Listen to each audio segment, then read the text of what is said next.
बच्चे का दांत आने के बाद उसका केयर करने की ज़रूरत होती है, तो क्या इससे पहले भी कुछ प्रोसीजर रहता है, कुछ रूल्स रहते हैं जिसको पेरेंट्स को ध्यान रखना चाहिए? जी हाँ, बच्चों का जो दांत आने से पहले बहुत इम्पोर्टेंट होता है कि उसकी भी सफाई की जाए। बहुत जैसे हम देखते हैं कि हार्ड ब्रश रहता है, तो वो क्या नुकसान पहुंचा सकता है?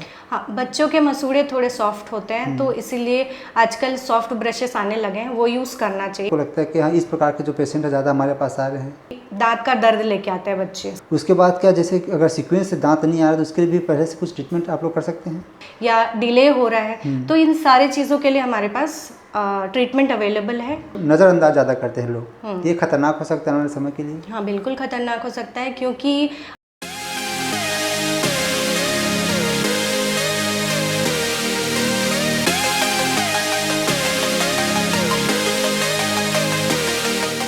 नमस्कार, आप सभी दर्शकों का एक बार फिर से बहुत बहुत स्वागत है। आप देख रहे हैं TNR न्यूज़ का खास कार्यक्रम हेल्थ अपडेट और मैं हूं आपके साथ रुपेश ठाकुर। साथियों, आज जो दौड़ भाग भरी ज़िंदगी है उसमें हर कोई बहुत व्यस्त है, अपने स्वास्थ्य को लेकर उतना ध्यान नहीं दे पा रहे जितना देना चाहिए। खासकर बात करें डेंटल हाइजीन की, इन्हीं सब मुद्दों पर आज हम बात करेंगे। आज हमारे साथ मेहमान हैं डॉक्टर जयंती विशाल जी, आपका बहुत बहुत स्वागत है। Thank you sir. शुरुआत करते हैं मैडम आपसे। आपने पेडियाट्रिक डेंटिस्ट जो एक विभाग होता है, इस पर आपने कुछ सोच विचार किए होंगे मुझे कि इस फील्ड में जाना नहीं जाना है, बच्चों के प्रति आपका लगा रहा होगा, थोड़ा सा बताएंगे कैसे आप इस फील्ड में आए? डेंटिस्ट्री में आना एक मुझे शुरू से ही बहुत इंटरेस्ट था इस फील्ड में, और बच्चों के दांतों का लोग ज़्यादातर ध्यान नहीं रखते हैं, जो कि बहुत ज़रूरी है बच्चों का भी दांतों का ख्याल रखना, क्योंकि उन्हें लगता है कि हाँ, ये दांत दूध के हैं तो वो निकल जाएंगे, काम नहीं आएंगे, पर ऐसा नहीं है। ये सोच बदलने की ज़रूरत है और इसके आगे काम करने की ज़रूरत है। तो मुझे ये फील्ड इंटरेस्टिंग लगा और अभी भी लगा। ये बहुत सुखद भी हो सकता है, चैलेंजिंग भी हो सकता है। आप पहले सोच रखे होंगे कि इस फील्ड में जा रहा हूँ, तो आपका ऑब्जेक्टिव क्या होना चाहिए कि एक पेशेंट, जैसे कोई मरीज आपके पास आ रहा है तो उसको पेशेंट की तरह ट्रीट करना है, फिर बच्चों से आपका खास लगाव रहा है जिसकी वजह से आप इस फील्ड में आए हैं? बच्चों से खास लगाव ऐसा एज सच नहीं, पर बच्चों को how to deal with children, ये बहुत डिफ़िकल्ट टास्क होता है कि बच्चों के साथ हम कैसे व्यवहार करें, क्योंकि हमारे पेशेंट जब रहता है, कोई एडल्ट पेशेंट है, तो हमें उससे ट्रीटमेंट जब करते हैं तो इट्स 1-on-1 कि हम डॉक्टर हैं और पेशेंट हैं। पर जब चिल्ड्रन होता है, एक तीसरा चीज़ आना पड़ता है, क्योंकि चिल्ड्रन अपनी चीज़ें बता नहीं पाते हैं डायरेक्टली कि उन्हें दर्द कहाँ हो रहा है या क्या प्रॉब्लम हो रही है। हम पेरेंट्स के थ्रू उनसे डील करते हैं, तो एक 3 लोगों का उसमें हिस्सा होता है। चैलेंजिंग कितना आप लोग के सामने रहता है कि किसी भी, अगर आपके पास कोई भी पेशेंट आ रहे हैं, बच्चे आ रहे हैं, तो उनसे सही ट्रीट करना, डील करना कितना बड़ा चैलेंज रहता है आपके सामने? चैलेंजिंग है, कई तरीक़ों से चैलेंजिंग है, क्योंकि बच्चे ईजी नहीं होते हैं। कोई डॉक्टर है तो ऑलरेडी पेरेंट्स दिमाग में ये रहता है लोगों के कि नहीं, हम डॉक्टर के पास जा रहे हैं, इंजेक्शन लगेगा, दर्द होगा। ऑलरेडी काफ़ी ऐसे ट्रॉमेटिक एक्सपीरियंस रहते हैं पुराने कोई ट्रीटमेंट से, या फिर ऑलरेडी लोगों के से पता चलता है उन्हें कि हाँ, दर्द होता है, हम ट्रीटमेंट जाएंगे करवाने, क्लिनिक में जाएंगे तो हमें दर्द होगा या इंजेक्शन लगेगा। बेसिकली यही प्रॉब्लम होती है बच्चों में, पर उसको ओवरकम करना, उसको एक तरीके से अपने लिए बच्चे के लिए एक नया सोच बनाना एक बहुत डिफ़िकल्ट टास्क है कि उसके साथ कैसे हम फेमिलियर हुए। तो वो एक चीज़ होती है, वो बहुत बड़ा चैलेंजिंग है, क्योंकि ऑलरेडी उनका जो ट्रॉमेटिक एक्सपीरियंस है उसको हमें क्लियर करना होगा, उनका माइंड क्लियर करना होगा कि नहीं, दर्द नहीं होगा या कम दर्द होगा, या ये चीज़ें हैं, हम अच्छे से आपसे डील करेंगे, ये सारी चीज़ें होती है। तो वो एक चीज़ है जो हमें डील करना पड़ता है बच्चों के साथ। ज़्यादातर लोग ये सोचते हैं कि बच्चे का दांत आने के बाद उसका केयर करने की ज़रूरत होती है, तो क्या इससे पहले भी कुछ प्रोसीजर रहता है, कुछ रूल्स रहते हैं जिसको पेरेंट्स को ध्यान रखना चाहिए? जी हाँ, बच्चों का जो दांत आने से पहले बहुत इम्पॉर्टेंट होता है कि उसकी भी सफाई की जाए।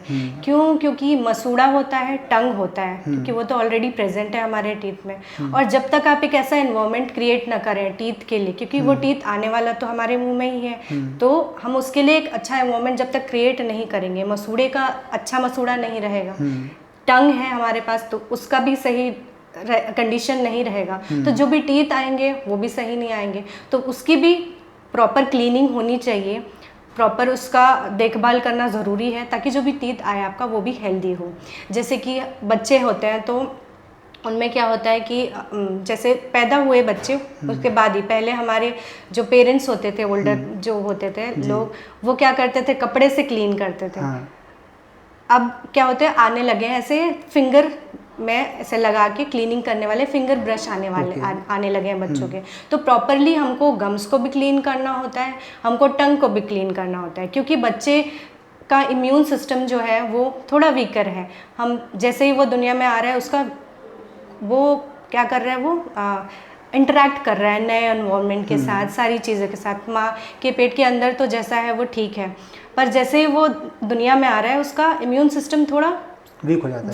वीक होता है, नहीं मतलब वो चीज़ें अडॉप्ट करने की कोशिश कर रहा है, नई चीज़ें में ढालने की कोशिश कर रहा है। तो क्या होता है कि अगर आप प्रॉपर क्लीन नहीं करेंगे टंग को या मसूड़े को, तो नई इन्फेक्शंस जैसे फंगल इन्फेक्शन हो सकता है बच्चे को, या बैक्टीरियल इन्फेक्शन हो सकता है।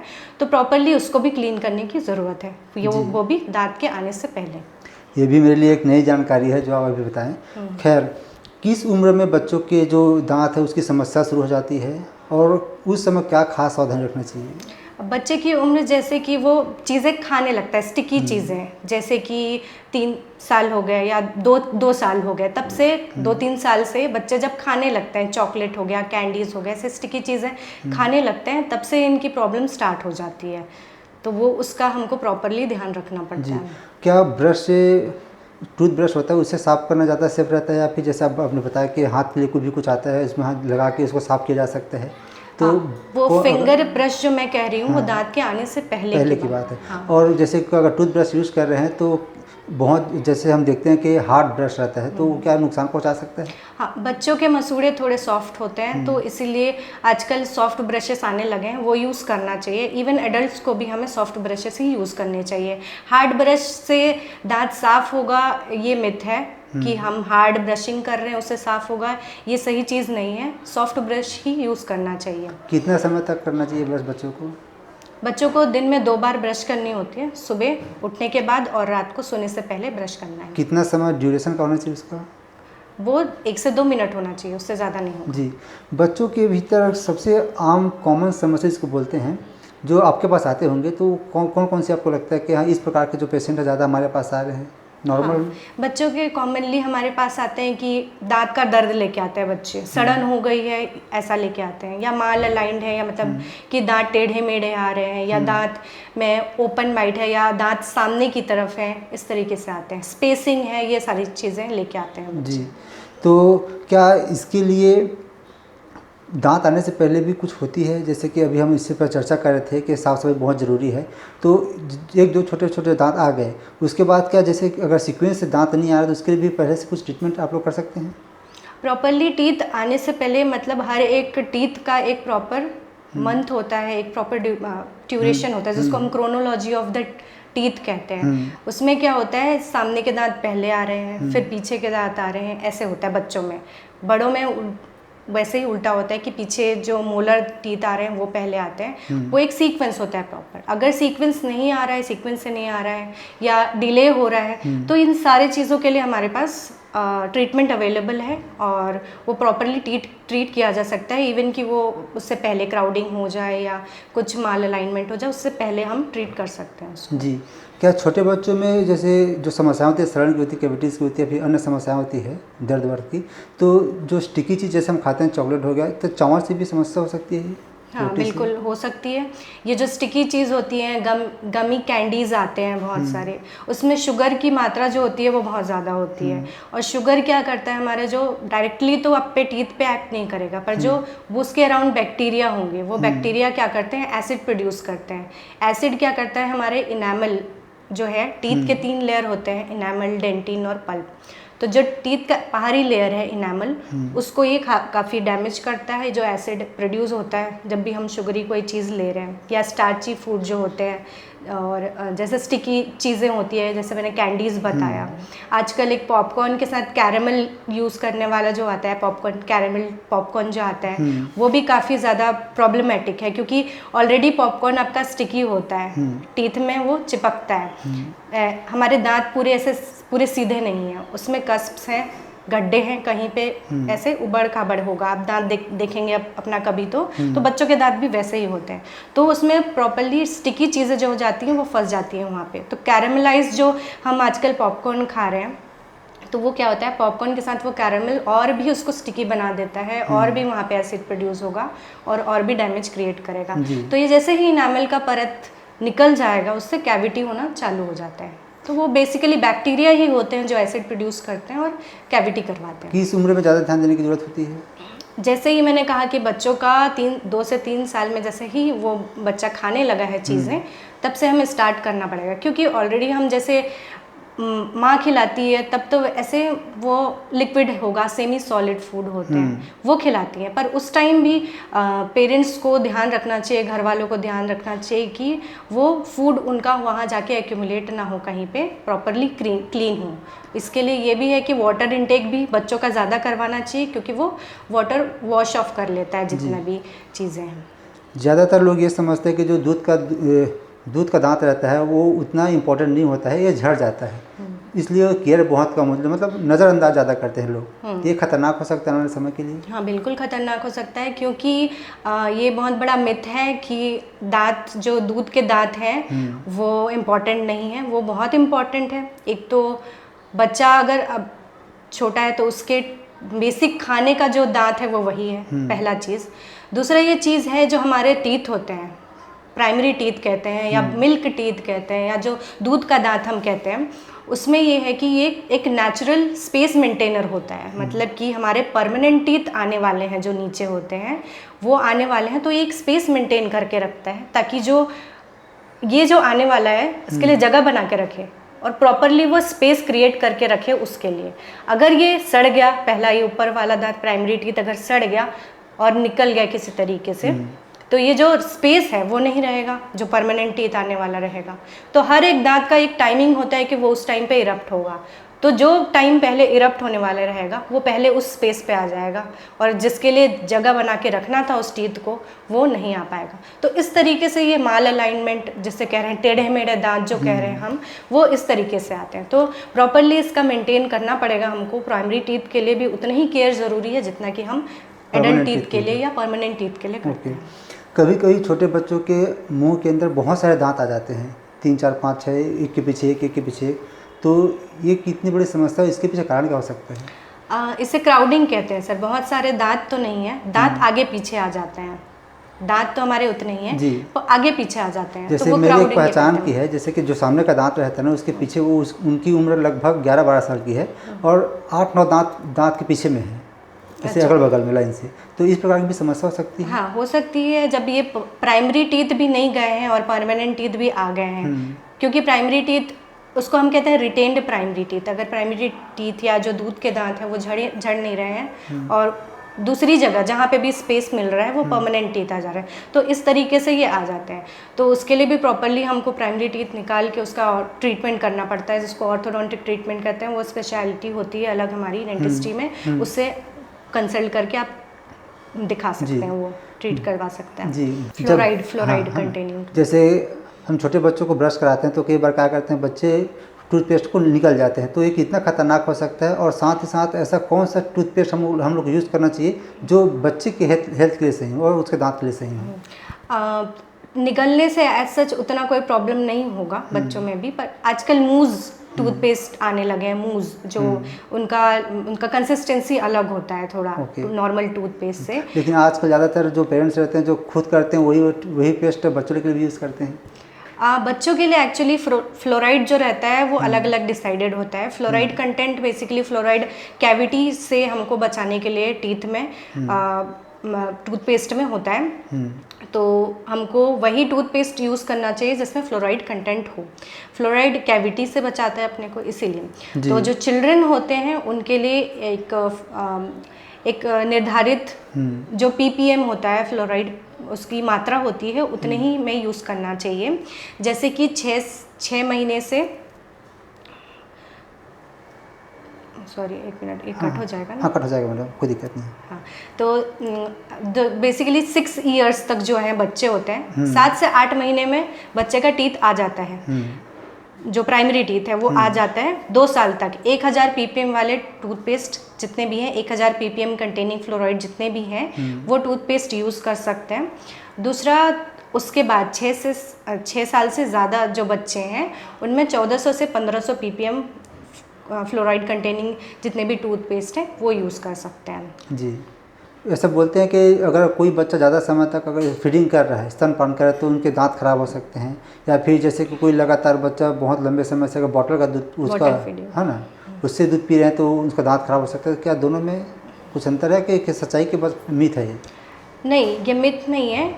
नर्सिंग बॉटल केरीज करके एक टर्म होता है हमारे फील्ड में। नर्सिंग बॉटल केरीज ये होता है कि जो बच्चे रात में ऐसे दूध का बॉटल पकड़ के सो जाते हैं, उनमें ये केरीज होती है। उसमें क्या होता है, जैसे अब बच्चा अगर बॉटल पकड़ के सो रहा है तो उसमें रात भर जो भी मिल्क के साथ उसमें शुगर भी होता है, तो वो बैक्टीरिया जितना एक्ट करता है वो रात भर एक्ट करेगा अपना, रात भर एसिड प्रोड्यूस करेगा जिससे इनामल डैमेज होगा और केरीज होगा।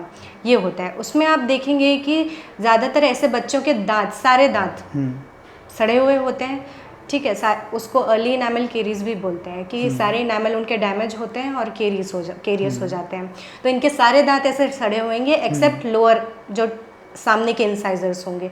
क्यों? क्योंकि वो बॉटल जो टंग होता है वो ऐसे उसको बचा लेता है, तो वहाँ पे एसिड इतना प्रोड्यूस नहीं होगा। पर बाकी जो टीथ हैं, बाकी जो जितने भी दांत हैं उसमें सड़न होगी। तो ऐसे बच्चे होते हैं। तो ये बहुत जो पेरेंट्स हैं उनको ध्यान रखना चाहिए कि रात भर जो है बॉटल बच्चा अगर मुंह में लेके सो रहा है तो वो सही नहीं है। जी, और जैसे बच्चा फीडिंग करते करते अगर नींद पड़ जाए, फिर बहुत ज़्यादा लंबे समय जैसे 1 साल तक अगर फीडिंग करे तो ऐसा माना जाता है उनका दांत खराब हो सकते हैं। तो ये भी क्या सच्चाई की मिथ है? प्रॉपरली क्लीनिंग करने से सारी चीज़ें ठीक हो जाएंगी, ऐसा ही है। मेरा कहना है कि 2 बार ब्रश कीजिए, ठीक से क्लीनिंग करना है। जैसे खाना भी खा रहा है बच्चा तो उसके बाद भी उसको आदत दिलाइए कि वो गार्गल करे, कुल्ला करे, या फिर स्टिकी चीज़ें भी खा रहा है तो कुल्ला करे, प्रॉपरली ध्यान दें। तो ये सारी चीज़ें आदतें हमें बचपन से ही दिलानी पड़ेंगी बच्चों को, तो उससे ठीक होगा। कई बार जो दूध का दांत रहता है बहुत पहले से गिर जाता है, फिर कई बार बहुत लेट से झड़ता है, तो क्या ये समस्या हो सकती है? हाँ, लेट से मैंने जैसे पहले भी बताया कि एक ये उसके लिए एक स्पेस मेंटेनर है टीथ के लिए। तो वो अगर प्रॉपरली अगर पहले ही झड़ गया तो फिर टेढ़े मेढ़े आ सकते हैं दांत। अगर बहुत दिन तक भी रह गया तो आप जैसे कह रहे थे कि ज़्यादा दांत हैं किसी बच्चों में होते हैं, तो वो परेशानियां हो सकती हैं। तो इसलिए आपको प्रॉपरली एक क्लिनिक या किसी हॉस्पिटल में जाके आपको एक बार प्रॉपरली क्लीनिंग दिखानी पड़ेगी। जब तक प्रॉब्लम ना हो हम हॉस्पिटल या क्लिनिक ना जाएं, ऐसा नहीं कहना बहुत गलत बात है। आपको प्रॉपरली दिखाना चाहिए डेंटिस्ट को कि बच्चे का जो भी डेंटल हेल्थ है वो सही रहे, उसका प्रॉपर ट्रीटमेंट हो जाए। अगर एक डेंटिस्ट ही समझ पाएगा कि उसका ओरल हेल्थ कैसा है, तो एक रूटीन चेकअप होना ज़रूरी है। हर 6 महीने में एक रूटीन चेकअप कराने में कोई दिक्कत नहीं है। तो आप प्रॉपरली रूटीन चेकअप कराइए बच्चों का, जी, उससे समझ आ जाएगा। रूटीन चेकअप के लिए बात कर रहे हैं तो एक सही समय क्या होना चाहिए जब माँ बाप को अपने बच्चे को लेके हॉस्पिटल आना चाहिए? जैसे ही बच्चे का 6 महीने में, जैसे 6 या 7-8 महीने में, किसी को लेट भी आते हैं, उस टाइम पे ही बच्चे को एक बार दिखा देना चाहिए। क्लीनिंग हो रही है कि नहीं प्रॉपर, ये चीज़ें दिखाना ज़रूरी है। जी, आप क्या सलाह देंगे कौन कौन जो पेरेंट्स रहते हैं कि कौन कौन सा फूड बच्चों के लिए बेस्ट हो सकता है जो उनके दांतों की भी देखभाल कर सकती है?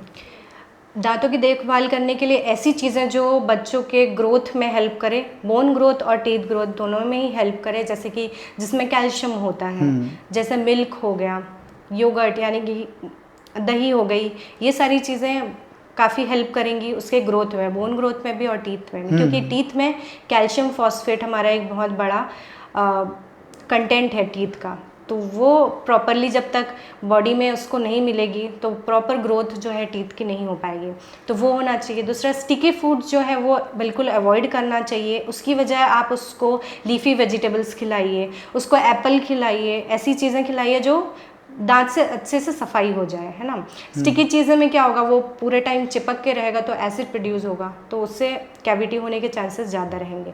दूसरा ये मैं कहना चाहूँगी, जैसे आजकल बच्चे बेवरेजेस लेने, सॉफ्ट ड्रिंक्स लेने लगे हैं, तो सॉफ्ट ड्रिंक्स में सोडा होता है और कार्बोनेटेड होता है वो, तो वो काफ़ी ज़्यादा एसिडिक एनवायरनमेंट क्रिएट करते देता है हमारे माउथ में, वो भी बहुत इनामल को डैमेज करता है। उसको बिल्कुल भी अवॉइड करना चाहिए, उसे नहीं लेना चाहिए जी। और अगर ले भी रहे हैं तो एक प्रॉपर मॉडरेट अमाउंट में लीजिए। आप ऐसा नहीं कि बच्चा अगर पीना चाह रहा है तो हर बार उससे आप पिला दे रहे हैं सॉफ्ट ड्रिंक्स, तो ये सारी चीज़ें अवॉइड करनी पड़ेंगी। लीफी वेजिटेबल्स जैसे मैंने कहा कि वो खिलाना बहुत ज़रूरी है। फाइब्रस चीज़ें जितनी खाएंगे उतनी अच्छी होगी। जी। आप पहले भी देख चुके होंगे कि जैसे पहले के ज़माने में लोगों के दांत कहते थे कि साफ, अभी तक आप देखे होंगे कि पहले के ज़माने में इतनी प्रॉब्लम्स नहीं होती हाँ। थी। क्यों नहीं होती थी? क्योंकि उस टाइम फाइब्रस कंटेंट ज़्यादा था फूड में। अब हम प्रोसेस्ड फूड खाने लगे हैं, हम स्टिकी चीज़ें खाने लगे हैं, तो ये क्या कर रहा है हमारे दांतों को एक तरीके से वो जो इवोल्यूशन ऑफ हमारा जो भी डेंटिस्ट्री है वो इसीलिए ही हो रहा है, क्योंकि दांत के जितने भी नए नए समस्याएं लेके आ रहे हैं, तो इसीलिए हो रहा है क्योंकि हमारा जो रूटीनली हमारा जो फूड हैबिट है वो काफ़ी तरीके से मुझे ऐसा लगता है कि वो ख़राब हो गया है। फाइब्रस चीज़ें ज़्यादा खानी चाहिए, जिसमें फाइबर ज़्यादा हो तो बेटर रहेगा, और स्टिकी फूड्स अवॉइड करने चाहिए, एसिडिक फूड्स अवॉइड करने चाहिए, और प्रॉपरली क्लीन करना बहुत ज़रूरी है। कई बच्चे अंगूठे चूसते हैं या फिर उंगलियां चूसते हैं, तो क्या इससे भी दांतों पर असर पड़ती है? हाँ बिल्कुल होता है। कुछ बच्चों की आदत होती है कि अंगूठा चूसने की आदत, उसमें क्या होता है हम कहते हैं ओपन बाइट या प्रोक्लिनेशन कहते हैं इसे। तो एक होता है ओपन बाइट। ओपन बाइट में मतलब आप कई बच्चों को देखे होंगे कि उनके सामने के दांत जो है वो काफ़ी अच्छे से बैठ नहीं रहे हैं, उसमें एक गैप है। आपको दिखा होगा कई बच्चे ऐसे होते हैं, तो वो होता है थंब सकिंग की वजह से, क्योंकि पूरा टाइम जो है बच्चा क्या कर रहा है, अंगूठा चूस रहा है, वो एक स्पेस क्रिएट कर देता है वहाँ पे, तो टीथ प्रॉपरली अच्छे से वहाँ पे बैठते नहीं हैं। दूसरा ये होता है प्रोक्लाइंड हो जाता है, मतलब दांत सामने की तरफ आने लगेंगे, सामने के दांतों में स्पेसिंग आने लगी, तो ये सारी चीज़ें थंब सकिंग से प्रॉब्लम्स होते हैं। अगर अभी की वर्तमान की बात करें प्रेजेंट की, तो ऐसा कौन कौन सी टेक्नोलॉजी आ गई है जो बच्चों के जो भीतर जो समस्याएं होती दांतों को लेकर उससे आसानी से ट्रीट किया जा सके, हैंडल किया जा सके? बच्चों के लिए जो केरीज या कैविटी लेके आते हैं बच्चे, उनके लिए प्रॉपरली हमारे पास है ट्रीटमेंट कि हम उसमें प्रॉपरली उसको क्लीन करके हम उसमें फिलिंग करते हैं, वो होगा। दूसरा जैसे बड़ों में RCT होता है, क्योंकि मैंने कहा कि परमानेंट टीथ के जितना ही प्राइमरी टीथ इम्पॉर्टेंट होता है बचाना उसे, तो हम पल्पेक्टमी ऐसा एक ट्रीटमेंट होता है वो कर सकते हैं। दूसरे जैसे टेढ़े मेढ़े दांत आते हैं उसके लिए ऑर्थोडोंटिक ट्रीटमेंट करते हैं। कुछ बच्चों को ऐसे ब्रेसेस लगाने जो होते हैं वो तार दिखाई देता है तो वो अच्छा नहीं लगता है, तो वो आजकल हमारे पास टेक्नोलॉजी है कि हम उसमें ऐसे वाइट कलर के या सिरेमिक जो ऑर्थोडोंटिक ब्रेसेस होते हैं वो यूज़ कर सकते हैं, तो दांत के कलर के जैसे ही होते हैं, तो उसमें बच्चे के लिए वो जो प्रॉब्लम रहेगी कि मैं वायर लगा है दांत में, वो उनके अच्छा भी नहीं लगता है, एंजाइटी रहती है। कितनी उम्र के बच्चों को हम लगा सकते हैं ब्रेसेस? 10 to 14 ईयर्स में हम ब्रेसेस लगा सकते हैं सर जी, क्योंकि उस टाइम पे बच्चे का सारे प्राइमरी टीथ चले गए होते हैं और परमानेंट टीथ आने स्टार्ट हो गया रहता है, तो वो हम कर सकते हैं। डेंटल का हाइजीन कितना इम्पोर्टेंट है इन फ्यूचर बच्चे के हेल्थ को, अगर उनको कंसर्न की बात करें तो? उनके ओवरऑल हेल्थ की बात करें या मेंटल हेल्थ जो दांतों का साफ सफाई कितना महत्वपूर्ण होता है, उनके आने वाले समय जो हेल्थ बैलेंस कितना बेहतर रहने वाला है, कितना उसको नुकसान पहुंचा सकते हैं अगर हम दांतों के साफ सफाई ध्यान में दें। बच्चों में जो भी आदतें आप डेवलप करेंगे वो बड़े होके भी वही करेगा, तो हमको बच्चों में भी वही आदतें डेवलप करनी चाहिए जो आगे जाके उसको हेल्पफुल हो।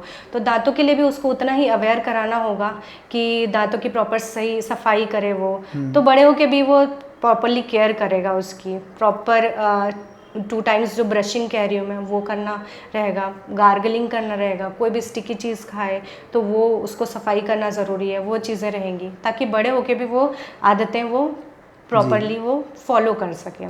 आज भी गांव तरफ ऐसे बहुत से लोग हैं जो घरेलू उपाय अपनाना पसंद करते हैं, डॉक्टर के पास जाने से बचते हैं, जैसे कि घर में जो राख रहते हैं उसे ब्रश करवा देना, या फिर जो नमक मिला के तेल के साथ उसको मसूड़ा को तैयार कर देना, तो ये क्या सही है ये?